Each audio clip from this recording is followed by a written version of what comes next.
And here with the first take, the man from First Take is Stephen A. Smith. What's that? If you see the smile on his face, that is because this was an unexpected, delightful outcome for you, was it not, Stephen A.? Yeah, I would say so. Miami showed up in Game 7. I thought that they, emptied the chamber per se. In Game 6, I didn't know if they'd have anything left. Obviously, they were helped immensely by the fact that Jason Tatum got hurt on the first offensive play of the game. He is the superstar for the Boston Celtics. He's a guy that's known to show up in Game 7s and elimination games, and certainly he was compromised in that regard. But in the end, we end up in South Beach. I hope no one expects me to have a problem with that. No, I most certainly don't, knowing you as we do. Okay, but let's go into this, because in order to take that punch that the Heat took the other night and bounce back 2 days later on the road, that shows you an intestinal fortitude, a grit, and sort of a professional basketball courage that feels a little bit like the opposite of what the Celtics have now shown us repeatedly. Their ability to give away leads late in games. They lose Game 6 of this series last year on their home floor. Have to go to Miami. Almost give away an enormous lead in Game 7 of that one. They give away at home this year. Game 5 against Atlanta, no reason. Games 1 and 5 against Philly. The first 2 games of this series, and then the no-show in Game 3. What do we say about the Celtics today? They're an incredibly talented team, but certainly there's something lacking. They turn the ball over a lot. Let's get that out of the way first. They're very sloppy. They were averaging like 15 turnovers a game in the 4 losses that they had. They averaged 5 less than the 3 wins that they had in this series. To lose 3 of your 4 games on your home court in a conference finals series, that's just abysmal. When you consider the fact that they were basically a 500 team at home over the last 2 postseasons, that's certainly something that's inexcusable, particularly with a talent like this. But the reality of the situation is, when you look at their talent, top to bottom, this is an elite team in the game of basketball, but Miami had a little something extra when it counted. You could point to Jimmy Butler. I would point to Caleb Martin and the reserves, the undrafted players, rather, coming into the game, into this series, and doing the kind of things that they're doing. I would point to all of that and ask, where were the Boston Celtics when it really, really counted, particularly when Jason Tatum went down? Jaylen Brown, I don't think I've ever seen him play a worse game than he played last night. He was really, really bad, and we know what a good player he is, but he was really, really bad, and no one else seemed capable of stepping up. They were frozen. And that was definitely uncharacteristic of what we're accustomed to seeing from the Boston Celtics, particularly considering the fact they were in the finals last year. This is not new to them. This was Jason Tatum, Jaylen Brown, like 5th conference finals. They were in the NBA finals last year. You're not expecting or anticipating these guys, which was pretty much the same team last year with the exception of the acquisition of Malcolm Brogdon.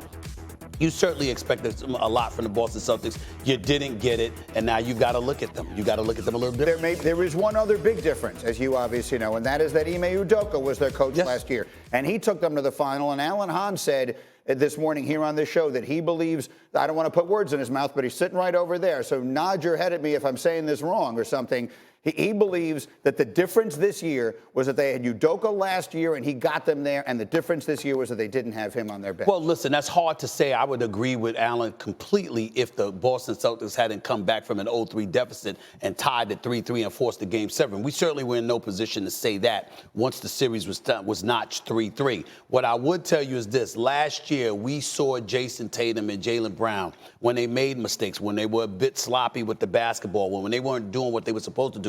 We saw Ime Udoka walk on the court and confront them and get in their face and hold them accountable. We didn't see that with Mazzulla. I'm not saying that he didn't talk to them, he didn't, cajole them, he didn't get on them or anything like that. I'm saying we didn't see it. And so when you look at the kind of mistakes that they were making, the fact that they come out there and they missed their first 10 shots, for crying out loud, they're horrid from 3-point range, and they kept jacking up 3-point shots, didn't take the ball to the rack, didn't go to the hole, didn't make things happen with the players around them.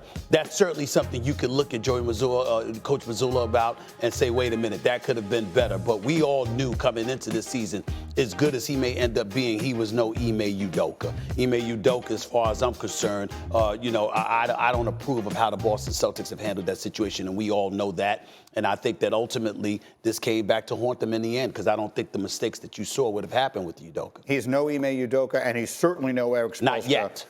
Certainly no Eric Spoelstra, who continues to prove himself over and over again. And Atlanta begets a huge question in Boston.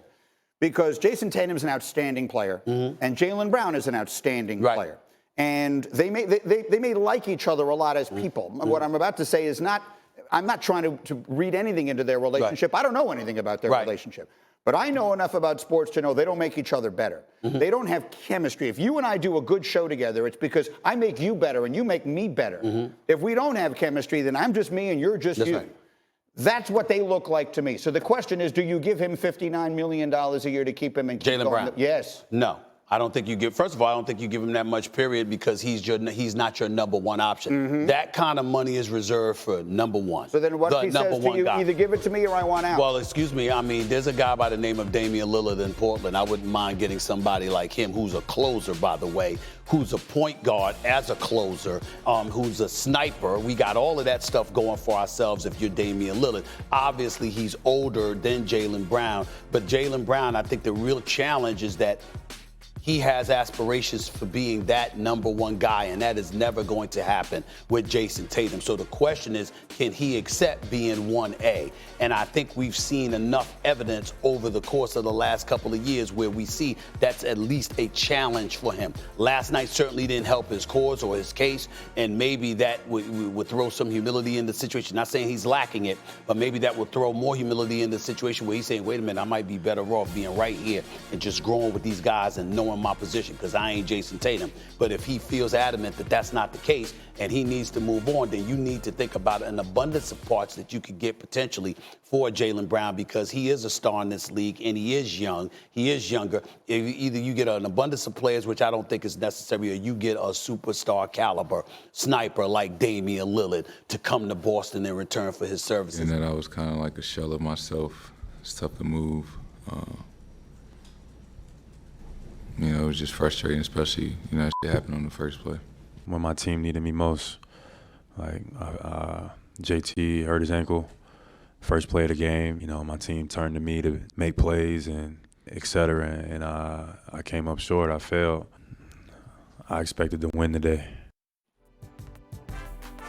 And so the Celtics put up 84 points in their final game of the season. The fewest they scored in any game this year, home or road, playoffs or regular season. They started the night 0 for 12 on threes. They ended up shooting 9 for 42 from three-point range last night. And, you know, Zach Lowe with us today. And Zach, I want to start this hour with you. I asked this question to Nick earlier, and I kind of like it. This was the most improbable series that I can remember. Just the things that happened, the momentum shifts, the inexplicable. At one point, Brian Windhorst called it the Bizarro series. So now that we wake up and it is complete, what is the headline? What is the first paragraph, the lead line of Zach Lowe's story on this 7-game Eastern Conference Finals? It has to be Miami and surviving and coming back from one of the ultimate gut punch losses in the history of the NBA, with Derek White's tip-in culminating, saving Boston's season in Game 6. For them to come back and win Game 7 on the road. I know Jason Tatum hurt his ankle, and maybe that was the most important thing that happened in that game. But the Heat won that game by 20. They went to Boston after that kind of loss and showed what they are made of and won the game. And beyond that, it's them coming out and winning the first 3 games. That really was the series. It took away all of Boston's margin for error, all of Boston's ability to absorb a bad break like the one they got last night. You go down 3-0, you just can't absorb that. And the Heat went to Boston and won those 2 games. And then Game 3 just laid the smackdown on the Celtics at home. So to me, it's about disappointment for the Celtics, but the Heat just come at you every single game. I said it before. We've seen team after team after team wobble when the pressure gets biggest. Milwaukee, Philly, Boston, over and over and over. The Heat never wobble. They just show up and play and play and play, and you are going to have to beat them. They are never going to beat themselves. They're never going to quake in the moment, no matter how big it is, and Game 7 was a perfect representation of that. I completely agree with you.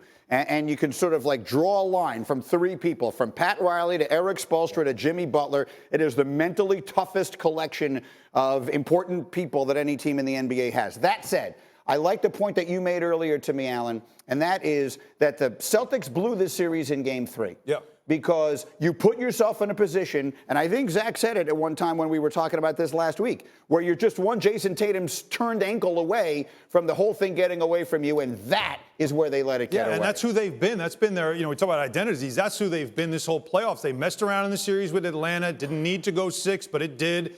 They mess around in the series against the Sixers where they lose Game 1 without Joel Embiid even on the court, and you're messing around in a series like that. The only reason why you won that series is because the Sixers never got out of the second round anyway. And then you mess around in this series, and it really started in Game 2, up 10, fourth quarter, don't close the deal. In a game where you knew you're on your home court, you already lost Game 1, you got to win this game. They don't close the deal. Game 3, no show. Now, to me, Game 6, forcing to Game 7, had all of us, and I know, Greeny, you wanted me so bad to say Greeny was right today. Yeah, I sure I'm so did. glad I didn't have to. But still, we were that close because of a serendipity play to Derek White. But that game, they almost gave that game away as well. Yep. And they really should have lost that game. And after that game, while we were all talking about momentum and bloody socks and Big Papi and history happening, it was Jaylen Brown who was like, I know who we really are. Thank you for watching ESPN on YouTube. For live streaming sports and premium content, subscribe to ESPN+.